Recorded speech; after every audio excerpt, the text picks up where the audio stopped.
Hi, and welcome to another episode of our podcast at Not That Different, where we spotlight young neurodivergent talent and have a conversation with the parent about their journey in identifying their child's strengths and building on them. Today, I'm delighted to spotlight Giles, an international DJ and music producer who's passionate about traveling the world. Giles was a panelist at the United Nations World Autism Awareness Day observance on April 2nd, 2023. In his current role, Giles is an A&R manager at Grand Theft Audio Recordings. And we have with us today Charlotte Valeur, Giles' parent, who's a neurodivergent herself. Charlotte is a former merchant banker, corporate governance expert, and a former chair of the UK's Institute of Directors. She has chaired 3 international companies and has non-executive directorships at public and private companies. Charlotte founded the Institute of Neurodiversity, ION, in 2021. A neurominority-led organization that has presence in every continent. ION aims to create a level playing field for neurominorities in the spaces of education, work, healthcare, research, and more. Welcome, Charlotte, to Not That Different. Such a pleasure to have you here. Thank you so much. Thank you for having me here. It's great to be part of these things always. Thank you. Thank you. So tell us, tell us something about your journey with Giles. How did you figure out, when did you figure out that he was neurodivergent? And, how could you figure out that music is something, which is something more than a passion and something that can translate into a meaningful career option for him? Thank you very much. Well, it started with the schools pointing out that there certain behaviors could indicate some kind of differences. Initially, it was that they thought he was gifted because he literally taught himself to read at between 4 and 4.5, and they didn't notice it until they read with him and he could decode all the words simply by self-learning. And I think that's something many of us do. It's certainly, I'm very autodidact as well. So he tends to learn everything himself. He's incredibly observant and just sucks things. I often call us knowledge seekers because we all seem to be in our sort of different ways. I was resisting, going for a diagnosis of any kind. We had him, taken to child doctors who said, no, it's fine. He's quite bright. Maybe he's not getting stimulated enough. So we left it. By the time he was 14, he was in a boarding school in the UK because we lived in a very small island. And he said to me, this is too small for me. I like to go bigger. And so in that place, what we started to see was complete disconnect between him and the teachers, in that they would, for example, say to him, he wears noise cancelling earphones. He's got very sensitive hearing, which makes him an amazing music composer. But for the teachers, they would say, well, take them off. They went on an excursion, take them off. And he took them off and had them around his neck. And then they sent him home. And he came to me and he said, I genuinely do not understand, Mom, why I got sent away. I spoke to the teacher. The teacher said, well, we were out. We were shooting some, guns. It was very dangerous. And I said, well, but he took them off. Yeah, but, I wanted him to pack them away. And I said, and was that what you said to him? And he was like, well, not in those words, but he should have understood. And I was like, well, but he clearly didn't. And you punished him in that way. And I think just because Giles is also someone like I was as well, who questions also teachers, this feeling that someone has an authority you have to bow to just because of a title, like teacher title, doesn't really work for us in that way. It's just a human being. If they say something we feel is nonsense, we will point it out. Yes. And that's something many teachers can't tolerate so well. So I think it's just like an excuse for getting rid of someone that was challenging him. So in a way, I said to Giles, look, maybe we should look into your different way of thinking in terms of being very logical in this way. So why don't we do that? So we went through the full diagnostics, and he was diagnosed with non-verbal learning disorder, it was called then. But it said, but presenting as Asperger's. Because if you don't put that whole piece in, then there wouldn't be any access to support. So I went back to the school and said, well, there you are. It changed nothing.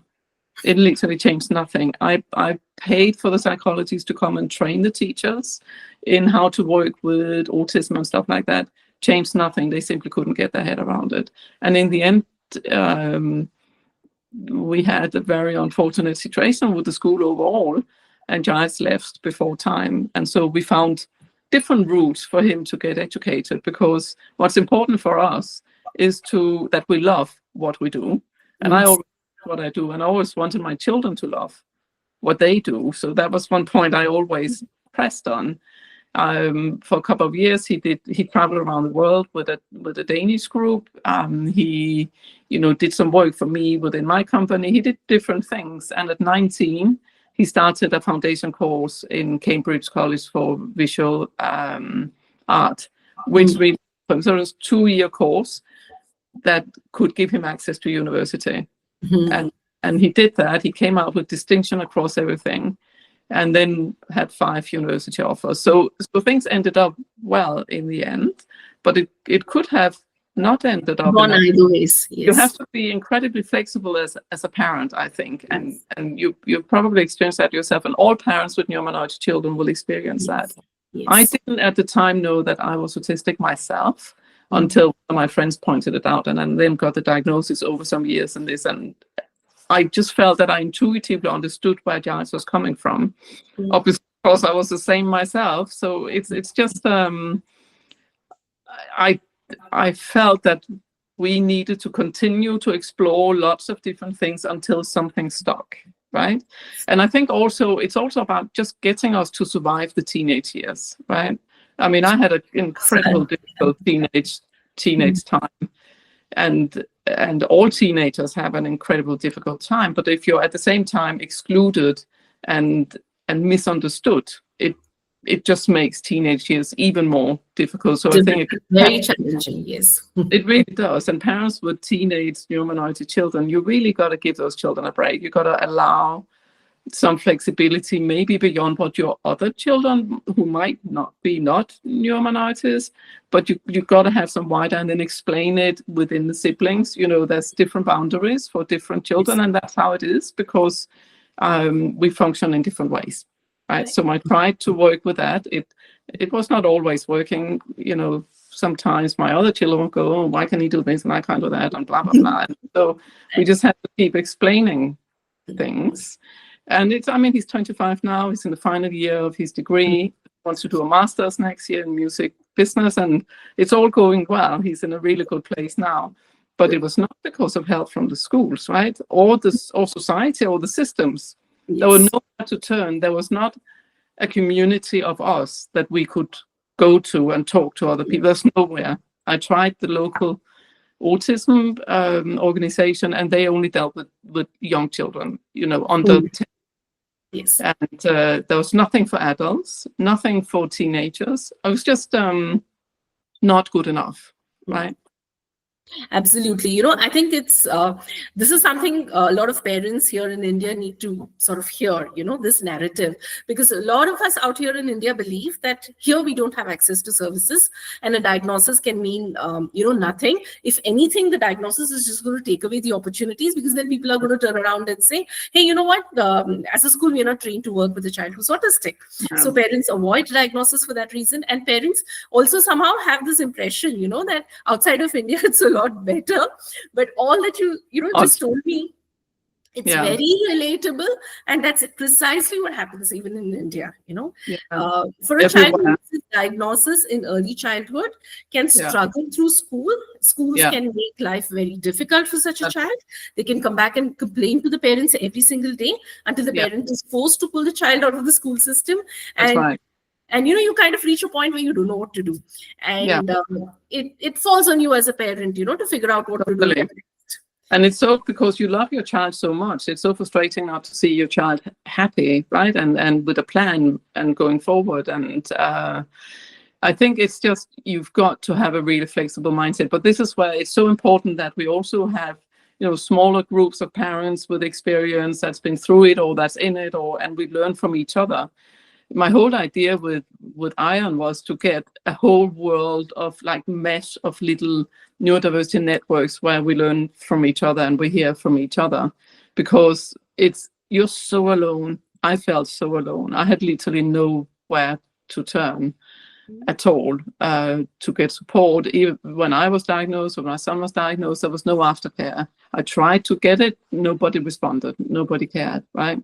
And you're just sitting there, and for our children, literally at 18, 16 or 18, they drop off a cliff. Nobody cares anymore. The system doesn't care. I speak to parents all over the world. I mean, we are in over 30 countries at ION, and we are on all the different continents, exactly the same problems everywhere. And that's why we must come together and point this out, because there is no excuse, right, for the systems to exclude us and our children in such a way.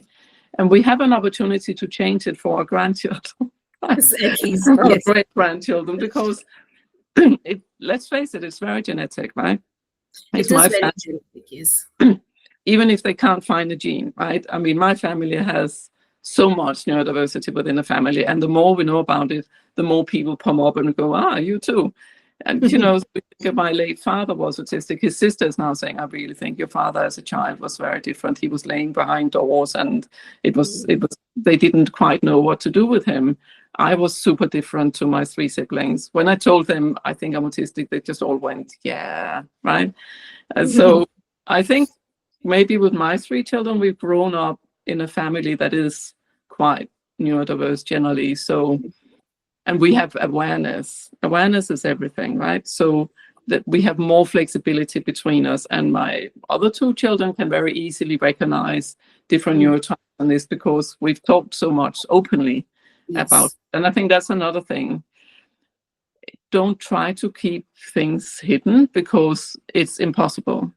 Like we can do the masking. I would never tell my son that you have to be, you know, in a different way. So there's a difference between behaviors that come natural to us, if we need to stim, whatever we might do as natural to us, and then skills that we need to learn. I mean, skills is how to go to the toilet, but I mean, even that, of course, is different around the world, right? What kind of toilet you would go to and stuff. But the principle is that piece of you put in a special place, right? Yeah. That's a skill and an understanding.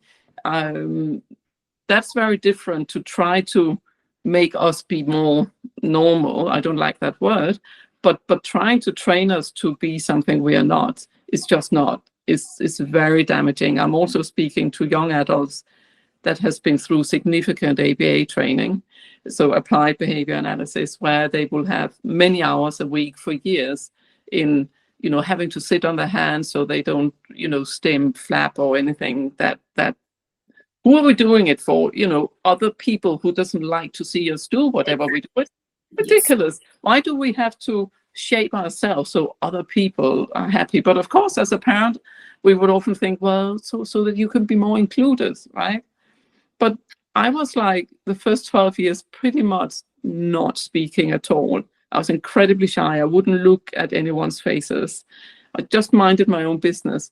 I got bullied and beaten relentlessly, like literally beaten up by boys I didn't even know on the way home from school. In school, I was excluded. It was not because I was saying things, but they could simply feel it. I was front, right? So the whole masking business is really just an illusion. Yes. Because, but with how shy and withdrawn I was the first 12 years of my life, you have to look to find me. Do you know what I mean? I wasn't naturally standing out, other than I would not be in a group. I would be on my own. And then the bullying was still happening, right? So I just think that we have to consider whether any kind of masking or training or whatever, what does it do? It does nothing. It doesn't do anything. No, because the fundamental problem is certain people's level of uncomfort or discomfort with differences, right? That's the problem. That's why I got bullied. Someone felt she's different, let's beat her, right? I mean, and it just, that's what our children are, you know, dealing with. So my son never got bullied, but he did get taken advantage of by some of the other children around him. They made him, he wanted to be friends, and they made him do things that he shouldn't do, right? And that's the other advantage. So you want to be my friend, why don't you do this? It's only if you do this that you're going to be my friend. We see a lot of that. Yeah, and even the money, I mean, from some other people in my family, it's like they go and ask for their money. And I mean, certain kind of people have no empathy whatsoever with us. And they not only have no empathy, they're very happy to use us. But this has been gone for thousands of years. I mean, see how we've been using different people from different parts of the world. It's very inherent in certain people to, we can use, there less people than us, let's use them. And but money is a problem that we do need to learn. So I have always been way too generous with giving my money away. All my things, sharing stuff, right? People ask for it, I give it to them, I never get it back, right? Or they want to borrow money, I lend them money, I never get it back. Again and again and again and again. So in the end, I go, I'm just going to say no to everything because I don't know. Yes. Person in front of me, I expect that people are good. Yes. And so I don't naturally expect that people are bad, but I have gotten to a place where I have to behave as if I think everyone wants to steal from me. Yes. Because I don't do the gray so well, right? And we had to, with my son, get to the same end point of say, you do not lend anything to any of your friends. Money, things, nothing, right? And now he's learned, but my two other children seem to know that intuitively. Yes. Right? So we don't, and therefore we get taken advantage of. And that's one of the biggest problems as well as we grow into teenagers, where as parents, we have to let our children go, right? Yes. Yes. But that's so difficult when you're concerned about how all these other bad people out there are going to treat. Exactly. I mean, the environment isn't changing. People are what they are. And then they figure out that you cannot figure out a few things, and they obviously try to take advantage. Yes. Yeah. And then you put in the vulnerability that, I want to be friends, I want to be accepted. They do it so much more because they realize, well, it's going to work here. Yeah. So. And both men and women. I mean, I heard recently about a very talented musician who was literally just exploited by his wife for so long, right? Now had a breakdown and is trying to divorce. I mean, it's just horrendous what happens out there, right?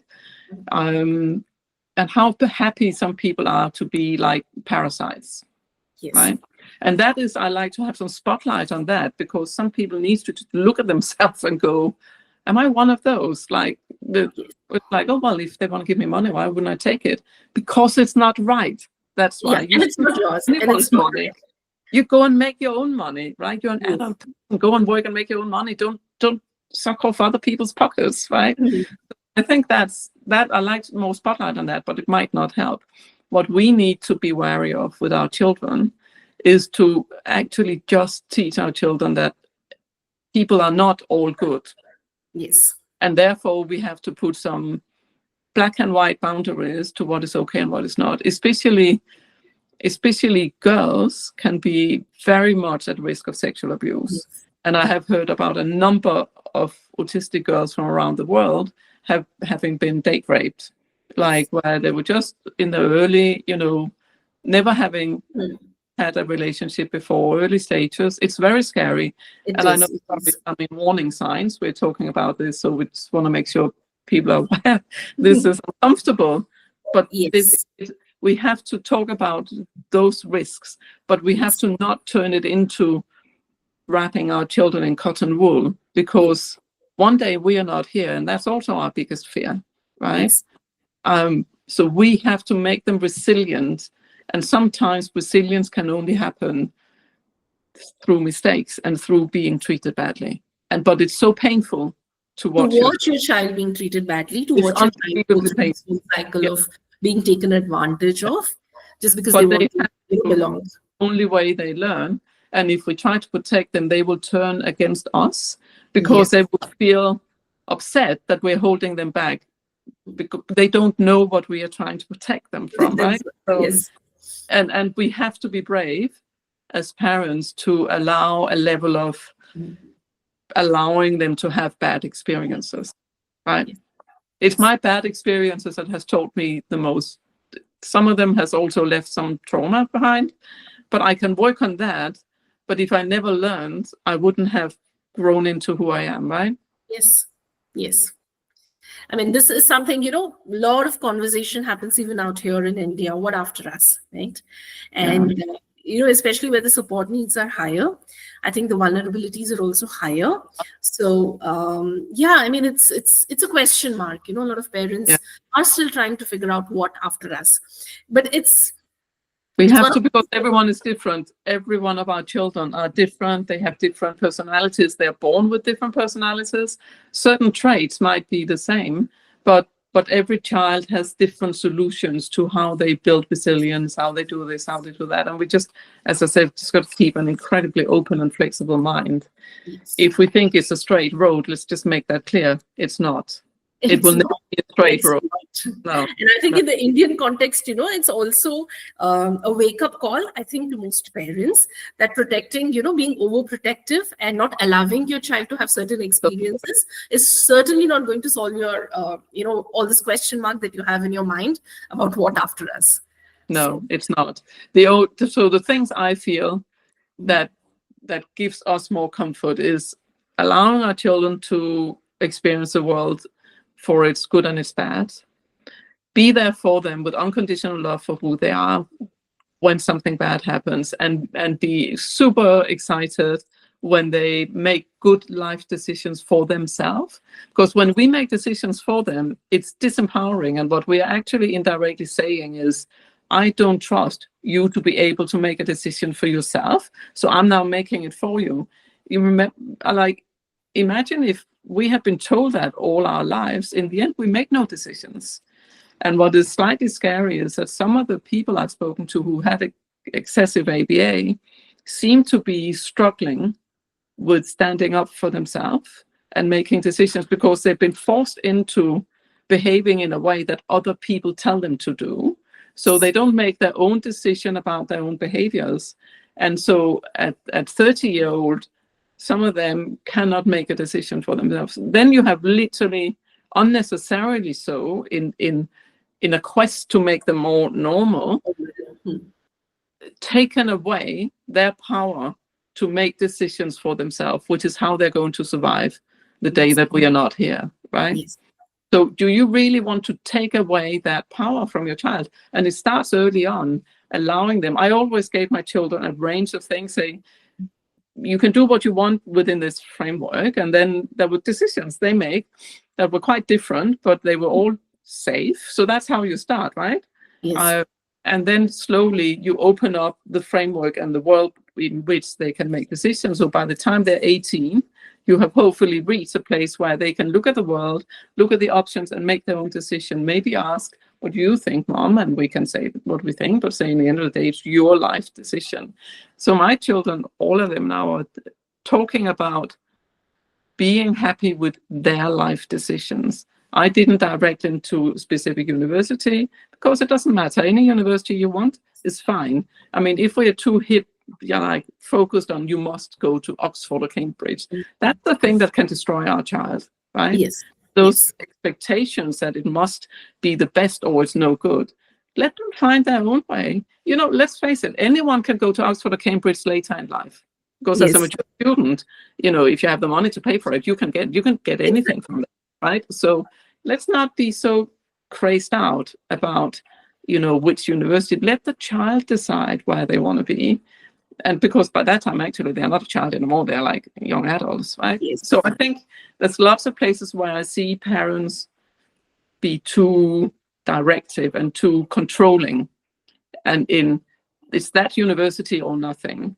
You must do this, you must do, I never sat down and did the homework with my children. I created the framework. It was quiet.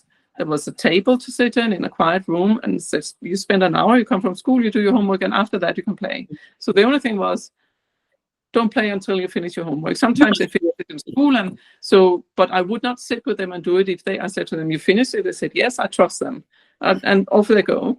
If they haven't, the school will deal with that. The school will say, have you done your homework? And slowly they will learn that that's uncomfortable, and they will use the framework that is there for them. Broadly, I mean, it sounds easier than it is, but you've got to leave it to them to make their own decisions for themselves. And most of us are able to do that in the right framework, but not if we as parents are doing everything for. I have seen parents with 12-year-old children, not even neurominorities, where they still fasten the seatbelts for them. And I was like, what are you doing? Oh, I got this difficult. I said, leave your son to do his own seatbelt. What's wrong with you? He's 12 years old. This is embarrassing, right? Can you not see that this is wrong? Oh, but I'm just helping. I said, no, you're actually not helping. You're massively undermining your son and indirectly telling him that he's not able to do it. Yes, yes, right. Yes. And she hadn't even thought about it like that. Yeah, I think it happens a lot, especially with neurominorities, with children who are different in some way. Where's that fine line between trying to protect your child and I don't know, taking away your child's autonomy? And unless you recognize your child's autonomy, just as you would see out here in India, I think with neurotypical children, it happens very organically. Obviously, right? You're being overprotective. They are going to reach that certain age, their adolescence, and they're going to stop listening to you. Simple. So, you're going to learn it one way or another. But somehow with, I think our, especially our autistic children, we tend to be very protective. And, I don't know, most of us don't sort of take that step back to think at what point, is that being counterproductive? Yeah, and I think that it is very difficult because, again, it depends on each individual child. We don't really have a ready-made roadmap here. Yes. We have frameworks or ranges of what we could do. For example, when I was young, me and my sister, so my mother, before she died, my mother let my sister, from when she was about 5, travel with, our grandmother, our aunties, other people, without my mother there, but she never let me do that. And so up until when I was 7, I was always only traveling with her. So she must have known, right, that I was something is different. She was a school teacher, and apparently I've spoken to some of her pupils, even in recent years, and they said, oh, we had this boy in the class and he was really bouncing up and down, probably ADHD, right? And she said, it's always existed, your mom would give him a job to go and buy cakes for the class, and whilst he was away, we learned what we did, and then when he came back, she spent some time with him on his own. Simple. This was back in the 60s. She figured out how to do that. So I was probably lucky with my mom in those early years. But at the same time, what she didn't teach me was what she taught my sister, to be away with trusted family, right? Yes. And like her parents, I think I was never away from her, right? So I had the tendency to be the same, but for all my children, I would not leave them with anyone. I was terrible. I was sure they would die if I left them with someone. It was very hard to let go, very, very hard to let go. In the end, I had to go back to work and I had to let go, but it was super hard. Today, they have all left home. I'm still scared sometimes, right? For each one of them, for different situations. And it's natural as a parent. It's because we love them, and that's good, right? But we mustn't turn that love into control. Yes. And because more so, I think, children. Yes. Yeah. And I think more so in the context of, autistic children, in the context of neurominorities, absolutely not, because we may do it from a space of wanting to protect them, but surely that's not. They also have to grow up and become independent and, figure out their own lives. Yeah. And that's why I think, again, having communities, like the Silent Expressions group that your daughter has been part of setting up, where they're all non-speaking individuals from around the world talking to each other in a group without the parents, without the carers. That's exactly what we like to see more of, because then they can talk to each other, about what could you do at different ages, and what they learn some of their own boundaries with like-minded people away from the parents. It's really, really important. We don't deal with under 18-year-olds because the whole safeguarding piece around that is too significant, and also we don't want to make any mistakes with very young people, right? But it's really important to come together also as parents, right? Set up a group where, we can do that at IRN. We can set up a group for Indian parents where they in WhatsApp group can share with each other. It can be anonymously as well, right? So if, again, you just learn a lot from that lived experience. And things and ways that you hadn't considered could be damaging pops up, and then you learn, but then you go, so what do I do then? If I don't do this, what do I do then? And then slowly get your head around what to do. That would have helped me enormously when I was working. I think my luck was that I was autistic as well, right? Yes. So intuitively, I somehow knew things intuitively, like to allow self-exploration in things. Yeah. Again, it's very hard to give a roadmap, right? Yes, it is. It's very different for everyone. Yes. Yeah. The love and acceptance is the most important things. Like, love the children for who they are. Do not try to change them. Do not talk about grieving over their neurodiversity, right? Yes. Some parents talk in front of their children about the children. Can you say one thing? Never do that, right? Yes. It's not acceptable. I also really struggle with parents who put their children on social media without consent. A 5, 6-year-old, whatever, cannot give proper consent to be having themselves all over social media. It will never go away. We might develop slower in certain areas. But by the time we have a career, maybe in our 20s, that will still be there. Yes. And massively undermine what potential employees or entrepreneurs we work with, how they will think about us, because our parents have put stuff out around us.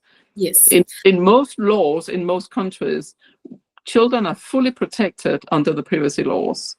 And you're breaking the law by putting your child out on social media without consent. I really, really disagree on that. Yeah. Yes. And I think it's also very, honestly, we've seen instances of this in India as well, right? When a parent is sharing about their challenges, right? A parent talking about their challenges is one thing, but then putting out content, about their child, about a child who's vulnerable, right? And a minor, I think, it's not a good idea. Best case scenario, this child's going to grow up and realize one day that there's all of this content about him or her on social media, and that's not going to, pan out well. Worst case scenario, it's a child, this child is going to grow into an adult who may never be able to access all of this information independently. That is a person you should never be, they are so vulnerable. And that is a group you should never be putting, videos about. Parents go talk about how upset they are, how horrible it is, this is a child they're talking about. One day the child will read that. Yes. I can recommend, if anyone listening to this have done that, please go in and delete everything you've done of that, because one day your child or some of your child's friends or people who want to harm will see it and use it. Just get rid of it, right? Yes. Whenever I talk about my son, I have checked it with him first and had his approval, to talk about his journey and what's happened, because he's done incredibly well, right? Yes. But without that, that's not for me, right? Yes. That's not for me. That's for him. He's openly a neurominority. He talks about it. He writes about it. He wants to get more awareness out. He was part of the UN event, as you said. So he's not keeping it a secret, but other people in my family are also neurominorities of different kinds, and they don't want to go public on it. So we don't talk about that, right? It's a choice. It's a choice that anybody makes. So I think if an adult who's, somebody who's an adult and who's very aware and makes an aware choice that I want to talk about it, it's fine. But I guess as a parent, those boundaries need to exist. And oftentimes a lot of parents don't think about it when they put content out on social media. That happens. And that's where those kind of things, if there is such a need to share experiences, that's what you do in a separate group, but ideally not in writing, because people can screen print and whatever. That's what you do in conversations, right? And just as I will be aware of that with my professional life, we need to be aware of that with our private life as well, because it does, we can go into there's no upside. Yes. But if people do it to get their own profile built through their child, that's also a bit sad. They got to think second around, why am I doing that? Is it for me or is it for my child? Because the child has zero upside from it. Yes. Only downside. So parents are very aware that no upside for the child, maybe for the parent, but do they really want to be that parent? Exactly. Yeah, I mean, I know it's a lot of conversation that's kind of, even happening out here, right? What is the kind of content that we're putting out? At what point, is it something that is damaging to the self-respect of the child that we're talking about? And The if it is a dignity. vulnerable child who's never going to realize what's being spoken about him or her, that's even worse, right? It is. Yeah, it really is. And again, the dignity of our children is something we do need to consider all the time. And again, like when you over control your child, when you talk about your child publicly, talk about your child in front of your child, you're massively undermining their dignity and their self-autonomy. It's all damage, no upside. So I think we want to be very, very clear on that. Yeah. Some people won't like hearing that, but we do things without thinking about it, and sometimes someone needs to tell us that what the risk register around that is. Yes. Yeah. I mean, it's just like, somebody needs to remind you that maybe as a parent, you haven't thought about it. And that's exactly not what you were thinking, when you did it. But when it's out there and somebody puts that perspective, I think is when a lot of parents realize that, well, I didn't think about this part of it. I didn't think about it this way. So, yeah. So tell us something. I mean, tell us something about ION. How did that start? Thank you. It's so a lot of, and all of it came on the back of, our discoveries within the family and my own discovery with myself. I was at the time when I had the full diagnosis, I was chairing the Institute of Directors in the UK, which was quite a public profile. And you want to make sure that you're not like a headline risk or anything in profiles or positions like that. On the other hand, you're also a speaker for, ethics, values, for diversity, for, all these kind of things. And I've been a speaker for diversity 20 years before I got diagnosed as well. I had a specific charity that was pushing me quite hard, called Autistic, that do research in autism, and said you should go public, it would really help. And they said, we really want to do a campaign and try to raise money. Can we use you going public for that campaign? And then I agreed in the end.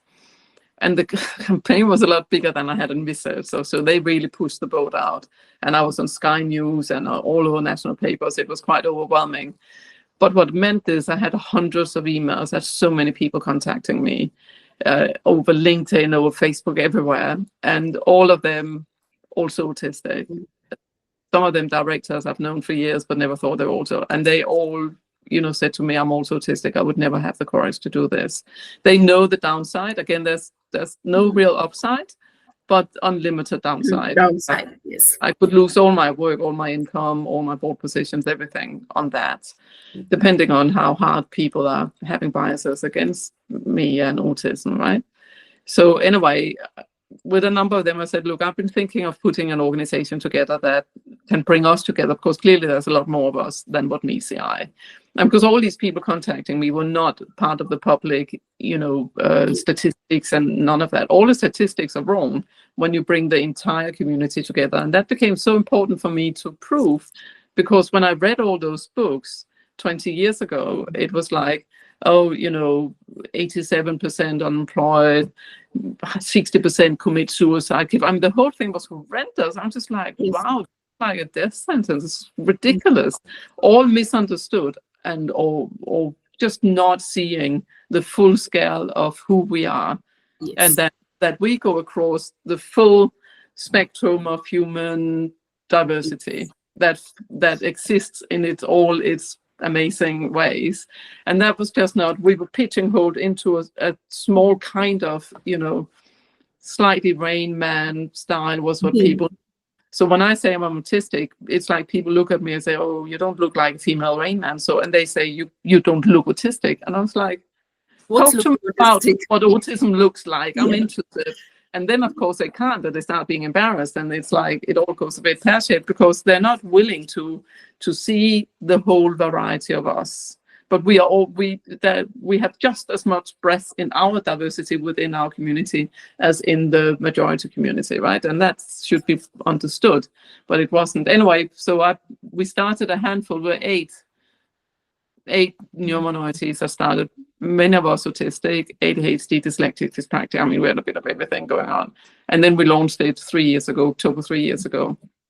And it's basically an organization by us, for us, because all of us had experienced this lack of community that I talked about, that we wanted our children to have, we want, our families to have, we want to have somewhere where we are psychologically safe to go in and express ourselves.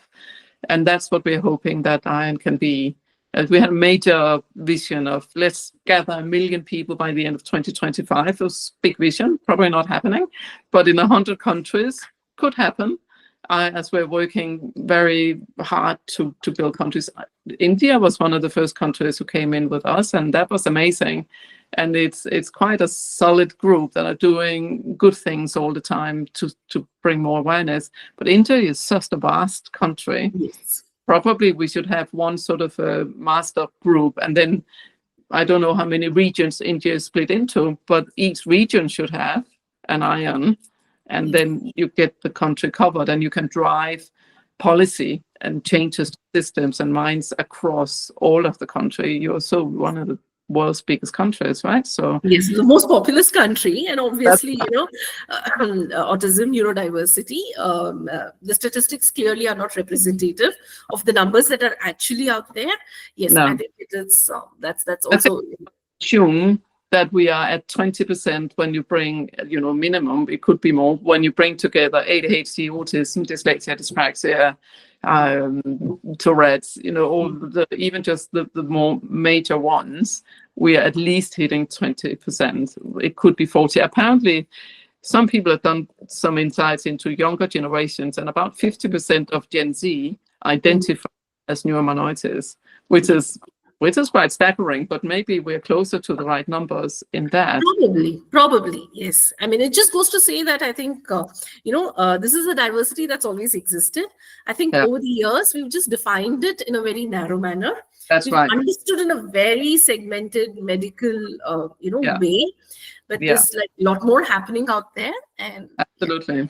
And it will be that the community is so broad that some of us will need to have it in a more medical way to get the right support, not so much for our autism or ADHD, but for the co-occurring things we might have, which currently I feel are really overlooked and having like diagnostic override. So if you have an autistic child, you bring your child to the doctor with something, it being like pneumonia or ear infection or anything, it's like, oh, that's the autism. I'm like, come on, give us a break here, right? Doesn't say anything in the diagnostics about that. Exactly. So the diagnostics now are saying that there's a higher percentage of co-occurring.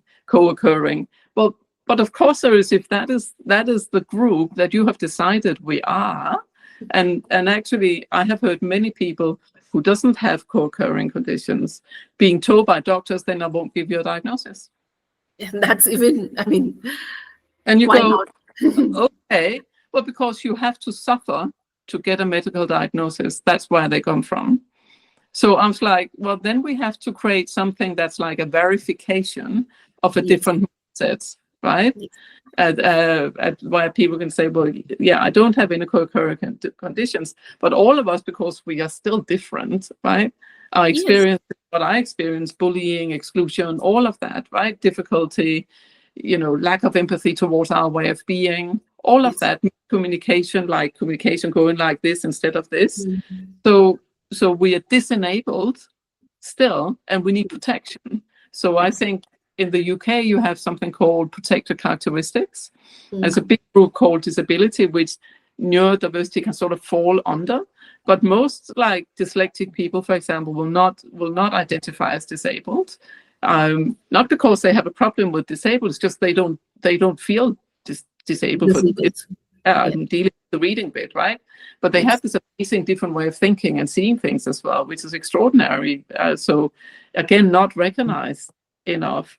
So then you so they still need protection, because most dyslexic people I've spoken to were told in school that they were stupid. Because the whole reading business, lazy, stupid. I mean, there are a few standard labels that happens. If you can't read, you must be dumb. I was told in school I'm stupid, like, or dumb. I mean, those were the words they use. bad. In the end, I believed it myself. I thought, well, probably, yeah, right. So that took me some decades to actually realize I've got a brain and it works quite well, right? Yes. So, but when you get told that throughout school, and so therefore dyslexic people are still getting disenabled through the treatment in school. Like 100 years ago, what was the percentage of people in the world who could read? Much lesser than what it is now. 5%? It was like priests and doctors and lawyers and no one else, right? Yes. So, but 95% of the population wasn't told they were stupid, right? They just got on with their lives, they did their work, they did what they did. Now, because we decided everyone has to do this, suddenly we have developed all these so-called stupid people from a social construct. Again, how crazy is that? Right? It's not. So in that sense, we've gone backwards, right? I mean, I'm not saying 100 years ago was better than today, because in many ways we are better off today. But in that sense, with a social contract, we just press down on everyone. And if you can't read, you must be less intelligent, right? Hello, right? It makes no logical sense. It doesn't make logical sense. I mean, somebody who is struggling to read can be good at so many other things, you know? Absolutely. Which is where I think it's very important to identify what a person's strength is. And That's when you right. move with the attitude of looking at a person's strength, you will find something. In majority of them, 70% of them, 80% of the population will be good at something. There will be understanding. Exactly. Yeah. I mean, I came across a young man where the parents had literally been told that he was below the normal range of intellect, and therefore the conclusion was retardation. I mean, but this young man taught himself to speak 2 different languages, can have conversations about his dignity. I mean, which is a complicated conversation, and has now taken driver's licenses for cars and trucks and passed all the theory, everything. When he was little, he was stamped as someone with no intellectual ability. That's the real problem. And I think all parents need to be quite aware that our intellect is not well understood as children. Do not buy it if schools are telling you that your child is not intelligent, right? A lot of the non-speakers are being told that, right? Oh, including my daughter has been told that. Anyway, so right?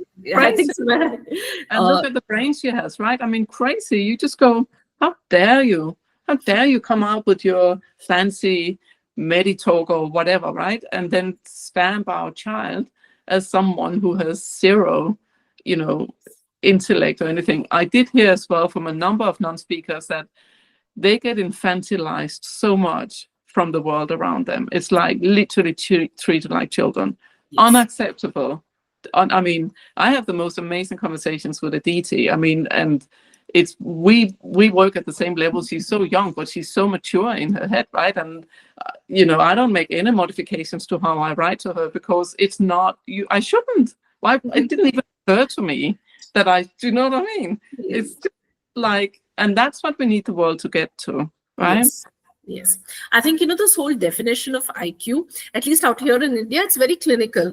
A child is taken to a clinical setup and they're given this whole, set of structured questions. Now, obviously, a child is not going to cooperate in a clinical setup. A child who's different in some ways, certainly not going to cooperate in a clinical setup. And then they keep ticking off these, check boxes, and they come up. What are these boxes made? Who are they made by?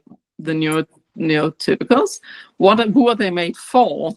So they're trying to identify whether we have intellect without even understanding where we come from. And so they say, well, we're going to measure against us because we are the thing, right? Yes. So if you're not like us, then we're going to say that you are have no intellect. I'm just like, can you not hear yourself how absolutely crazy this is? Yes. Times I'm 60, right? I have times where I want to go back to my school and say to the teachers, just want to say that I'm a professor now. It's pathetic. I know it's really not great, but I just want to say someone recognized my intellect, not you, who are educational experts that the government has spent years training to understand how to teach people, and you told me I was dumb. Yes. Useless, right? Is it the training, or is it the limitation of the people, or limitation of the systems? It's the whole thing, right? That's Yes, the thing. it is. It is. And I really urge parents to not buy into any talks about the intellect of your child until your child had at least 20 years to grow up and do things and get exposed to what goes on around the world. As long And as they try say, things differently. You know, I think we try things in a very typecast way. Like, for instance, writing can be a huge challenge for many autistics because it doesn't feel very great. But then how much it's do we write awful. as adults, right? Yeah. Why do you insist on the writing? How much do we in Type. our lives write these days? Very little. We're using technology for everything. So why not give it to that child and, let the child learn the way she wants to learn, right? That's The way right. she's comfortable learning. How important is writing going to be for the rest of your life? I mean, I always said doctors has really bad handwriting. So if doctors are okay, then I'm okay, because my handwriting is always horrendous, and it still is, right? And I'm just like, if I got cramps in my hand, and I'm left-handed, I don't know if that's so. I had to turn the paper. I write sort of from up and down, and it's all like construct. Like the reading, the writing is another social construct. And now, as you say, we have technology where we can actually type, we can speak to it and it writes, we can stop trying to get us pen licenses, right? Right, guess what? I never got a pen license. How great was that for me to see everybody get it and not me? It wasn't because I didn't have thoughts in my head I would like to share, but they put the barrier that I had to write it by hand. In the exams, it was killing my handwriting for 4 hours in exams, right? It was physically painful. It was like torture. And still they insist that we have to do that. It's crazy. Yes. There's something really fundamentally wrong. There's certain things we just scrap and do it quickly so we don't damage more people with these constructs, right? Yes. Sorry, you're hitting on all my passion points here, right? No, I think it's something we always sort of, even out here in India, talk about. Why don't we do things differently? If we've been doing things, I mean, on the one side, there's this talk of, an increase in the number of children who are being diagnosed with autism, increase in the number of children who've been diagnosed with ADHD, increase in the number of children, blah, blah, blah. I often feel like saying it's not an increase in the number of children. It's not an epidemic. We're always there. Yeah. One, we are becoming more aware. Yeah. And two, considering the fact that we are becoming more aware, the smart thing would be that we change our systems. We adapt our systems so everybody learns to the best of their abilities. But that's Instead not of something talking about epidemics. No, what they're talking about is an epidemic and how they can, prove that some toxins is doing it or what have you. It's crazy. We were always there. I completely agree with you. We were always there. How do you explain the late diagnosed people, right? Yes. They were still autistic when they were children. It just wasn't. I mean, I was so autistic. I was lining up my dolls. I was writing numbers in a little book. I was not playing interactively ever with my sister. I was so obvious. I would have been diagnosed when I was 5 if I had been here today, right? But then they didn't know in the 60s and 70s. Now we know. It doesn't mean I didn't exist in the 60s. And this is the whole, there's no logic with how the world thinks, right? Yes. There is no epidemic. We were always here. Get your head around it. It was always happening, but we have now put barriers in society, like reading and writing, that makes it more obvious that we are struggling. So, with those kind of things, but not with other things, right? Yes. And it's not a very smart thing to do, right? On the one hand, we've become more aware. So we are diagnosing more students, we are diagnosing more children, and we're diagnosing for what joy? Just to tell them that, hey, you know what? We're not trained enough to work with you. That doesn't make sense, right? I mean, the smarter thing would be to try and be flexible, try and figure out what works, and do things differently so everybody can learn. But I don't know why we still have a long way to go before we get there. The whole reason with ION was to prove how many we are, right? So altogether, we think we are at least 1 billion people globally, right?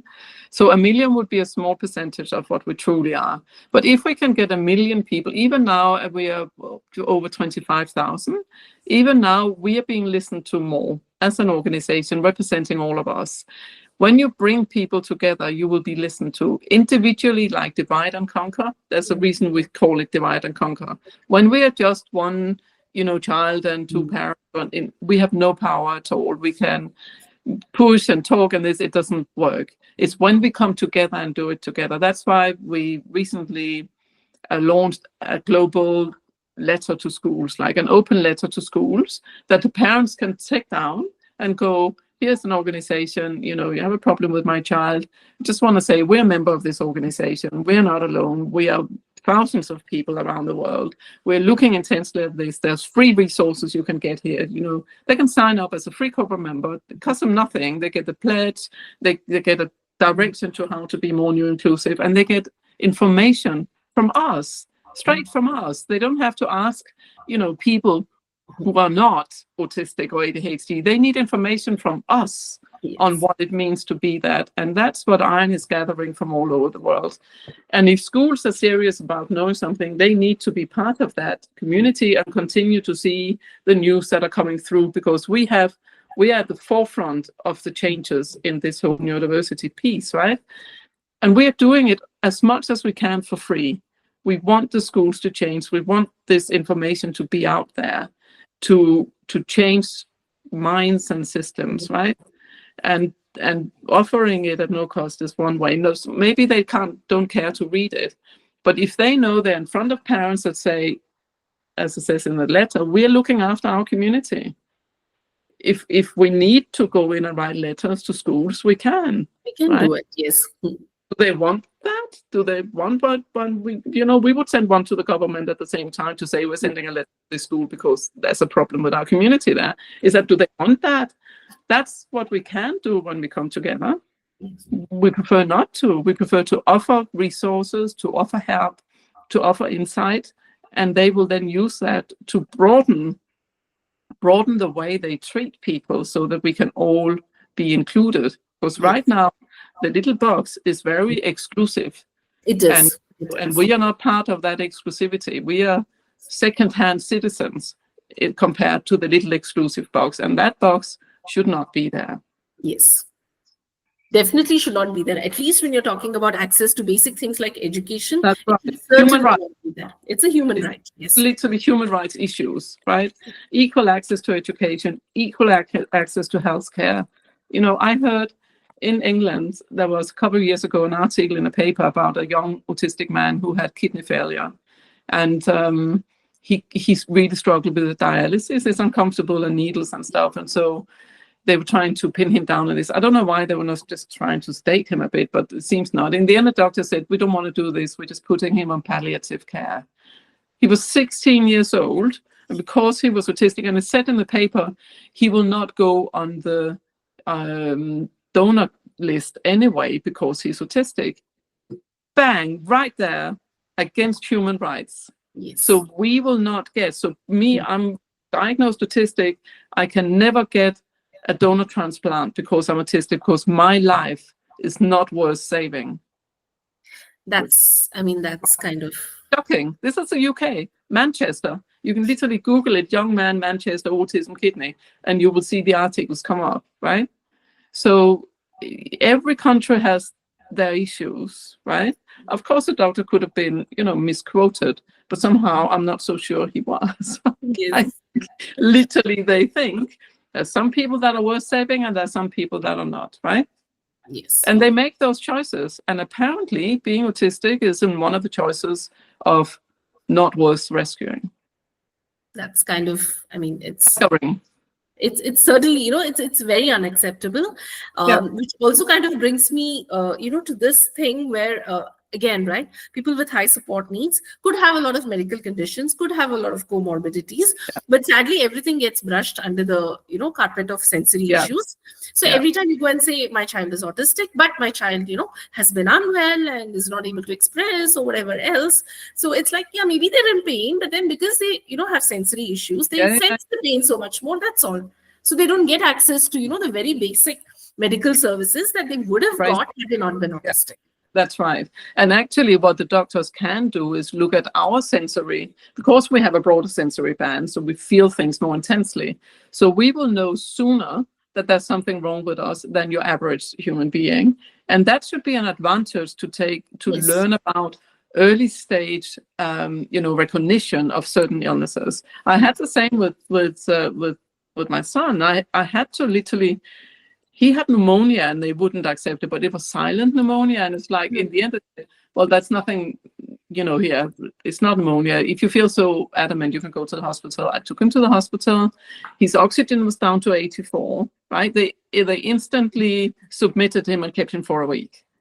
But the GP would not do anything else but continue to give penicillin. I'm just like, come on, right? Let's just not, by then obviously he wasn't diagnosed, but it's just an example of how you have to push as a parent to get the things. And the whole override of diagnostics is just something that really, really has to be dealt with. I mean, I also have a feeling, because I've spoken to so many autistic people about it, actual medication we are also hypersensitive to. Yes. So we can't tolerate the normal amounts of medication that the average person would get. Average is the best word, because I hate normal, right? But what they go by now is not suitable for most neurominorities. And again, parents need to be acutely aware of that, because it could actually lead to overdosing without us knowing it, right? And that then makes us more ill and could be fatal. So how much research has been done on that? Nothing. Not, right? Why not, when you have really sensitive people who feel things? I mean, I smell everything. I can smell when a person is ill. They smell differently. And I thought everybody could, because it's so obvious to me. But I realized that not everyone. And sometimes it's hard work. I sit in the bus next to someone who is ill, and I go like, whoa, I have to move because it's so overwhelming, right? So that could be used to detect illnesses, right? Yes. I mean, and to detect things in the environment that are not good, if the light is too much. If it bothers us, it will also bother your average person, but not to the same extent. But if you remove it, it will also make the average person better, happier, more relaxed, right? So when you design for a difference, you design for everybody. A lot of innovative products were, I think, designed for people who are different, right? But it's kind of a normal thing now. If they used us as the driver and the pointer for the changes that's necessary, they would make it better for so many other people who has a narrower band and therefore don't know that their bodies and systems are bothered. They don't know that yet until they get ill from it a lot later. But what if that could have been avoided simply by using highly sensitive people? That could be the sole reason nature put us in the world, that we have these heightened sensitivities to everything, to music and to things we can create, that broadens it for everybody, right? Maybe that's what we were meant to be, here for, as a warning sign on things that are starting to not be right for humans. And then some people will warn, and then all the other people will be saved. I mean, what's not to like, right? Exactly. I think everybody has a purpose that they come down with. Absolutely. Every neurotype has a purpose that they come down with. And that's something I think, we sort of need to start looking at what is a person's strength, right? Look beyond the label. Look at what is a person's strength. Absolutely. And then, help build on that person's strength. And that would sort of, work so well for everybody. Yeah. I mean, if you think about someone like Mozart, do we think he did a lot more than playing music and making music? Do we think that he cleaned the house and cooked the food and paid the bills and, had to sit in school classes for 8 hours a day? Do we think he did? No, he didn't do that, right? He just focused on his music. He was exceptional at it. This since he was very young. Yeah, he was shy of social interaction or so, but people loved his music, and we still listen to it today. They still listen to it. So how is it important to press him into being with other people if what he wanted to be was with his music, as long as he suicidal or whatever, but as long as he was happy as a human being doing what he loved and what has brought all of humanity so much, right? How do we want to be without those kind of people, right? It makes no sense. And why do we try to box everybody into our idea of what people should be? I think when we stop doing it, I think the whole need to mask, the whole need to not stim and, slap your hands or whatever in front of other people, all of that will stop, right? Exactly. It's that broadening of this exclusivity box, right? Yes. There should not be an exclusivity box. There needs to be, here's a human being with all the differences that we as human beings present with, and we can learn from every single person if we truly look at the differences and try to learn from it, right? It's when we have this closed mindset. I'm very involved with private equity, and they will never invest in people that has a closed mindset. They are uninvestable because they cannot run a business into growth, right? We cannot run our world and our people to growing as human beings if we have a closed mindset. So we got to stop doing that, right? We got to have an open mindset and be open to all the different ways we can develop into, our career, our life, whatever, as a country, right? Yes. Closed mindsets is death. That's like back to the dark ages. Yes. That's not where we want to be. Exactly. So what's next for ION? What are some of the spaces you're looking at? We continue to want to significantly grow the organization. We've been contacted by different people who want to raise significant funding for neurodiversity globally, and one of them is a group. There's a funding there's $100 million from MacArthur, and we're in a group. We have a website if people wanted to have a look called mindsandsystems.org, which is laying out the principles of what we are looking to do. We're looking to change minds and change systems. We're with Vanderbilt University in the US, with Ivy Business School in Canada, with Specialisterne, which is a global company developing jobs for specifically autistic, but they broadened it out to neurodiversity general, and with the Square Foundation, which is a Danish foundation, and then ION. So we are the partners where we're going to try to reach 1 billion minds. This is if we get the funding, right? It's not until we're on the second level, so let's see how we get on with it. But even if we don't get that, we'll try to work to see if there would be other funding that will come in with these quite powerful organizations and ION to make a difference happen, so that the next generation of us can actually prosper at an equal level to the rest of the world. That's the whole idea. So we want the minds that, like me, like you, before we knew anything about autism, that were kind of happily not knowing because we didn't know there was something to know. We want to reach 1 billion of those kind of people around the world. And we want to change systems around the world in ways so that we get this exclusivity box to disappear. And actually, we can all benefit from each other's differences to do things differently, right? I mean, it's actually only when you are with someone who disagrees with you or who do things differently that you can grow yourself and you have this opportunity. Of course, if you have a closed mindset, you don't want to grow. You're very happy with you as you are, and you don't think you can learn anything. That's a very sad state of mind. And those people we can't reach, and we have accepted, okay, they're lost. But there are groups of people that will take it on, and we would like to reach that. So that's quite a big piece, and we will bring out a lot more on that as we grow into this.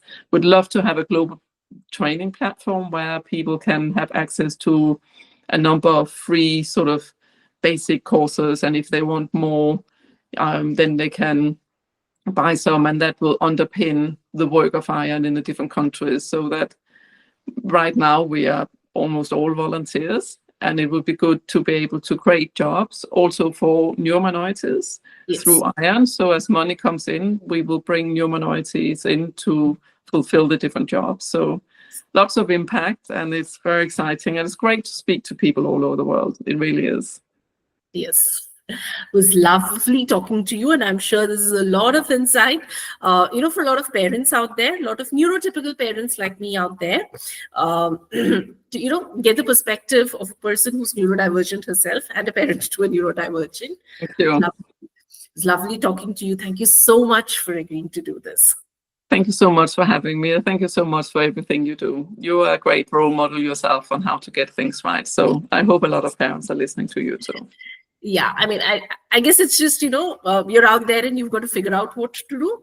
I guess I was lucky and I managed to figure out what worked. That's all. You have done it very well. I have spoken to Aditya about that. She's very complimentary about you. That's nice and lovely to hear. Yeah, you are literally doing it right. So keep sharing that too. Thank you. Thank you Thank so you so much. much. Thank you.